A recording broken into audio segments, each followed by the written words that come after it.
Hail to the king, baby.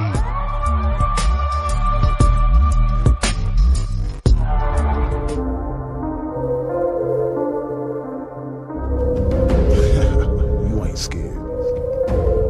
Yeah. Things that go bump in the night. Me. Sam B. Drunk in the head, broken legs, body parts on the concrete. Cut 'em up, butcher style gators in the swamp. This spot here, it's where I proposed to my wife.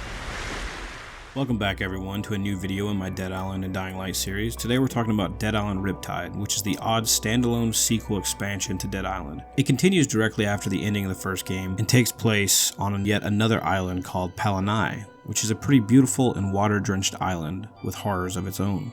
Riptide is more of the same, but improves upon the formula quite a bit. It made scavenging for supplies much faster, added new weapons, new zombies, tower defense style mode in certain missions, and a boat. But that's not all. They added dungeons with named boss-like special infected that rewarded you quite well, and even made it possible to do quests for the other playable characters and even see them fight with you during those aforementioned tower defense sequences. Since we're already talking about the characters, I might as well let you know about John Morgan, the ex-Australian military man you can now play as. I think he's a breath of fresh air to the game, and quite a fun character to play as. And he is a staff expert, one of the many new weapons they added to the game, which is actually pretty cool. I failed to mention each character specializes in certain areas in my prior video. Logan is a throwing expert and an all-rounder with his other stats. Perna is the resident gun nut, Sam B is the heavy weapons guy, and Jian Mei is the bladed weapons expert badass. Now back to Palanai, where you traverse two different locations that are quite unique. The resort-like jungle location, known as the Flooded Jungle, that contains several smaller locations like the Paradise Survival Camp and Halai Village, among others. And the other location is the city of Henderson you eventually arrive at. They really started playing to their strengths in this one, with even more schlocky side quests and a slightly more focused front and center B-movie plot. All that is great because that is what shined the most in the first game, and they just made a more focused and shorter experience. The shorter experience doesn't take away from the experience though. It's packed with side quests, collectibles, and plenty to explore. The narrative is more interesting than the original and digs a bit deeper into Geofarm and what's actually going on. What do you expect?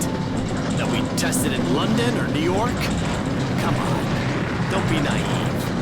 We had to get information, data about how the virus mutates, how it evolves, able to control it. You learn a bit more about your Fury abilities, and how you're slowly losing control of the infection. But just like the original, it's a blast of fun and mayhem. It's all about that zombie carnage and killing as many as possible. You get a few new variants that mix up the formula a bit, and that's pretty fun. They added some slight narrative weight by affecting the slideshow ending part at the end of the game if you do or don't do certain side quests, which is quite refreshing. It's a lot of the same with some new twists, and that's fine. It improved the formula and created a pretty great game. It's worth playing and experiencing without a doubt. If I were you and you've never played the games, you should go buy the Definitive Collection, which is often on sale.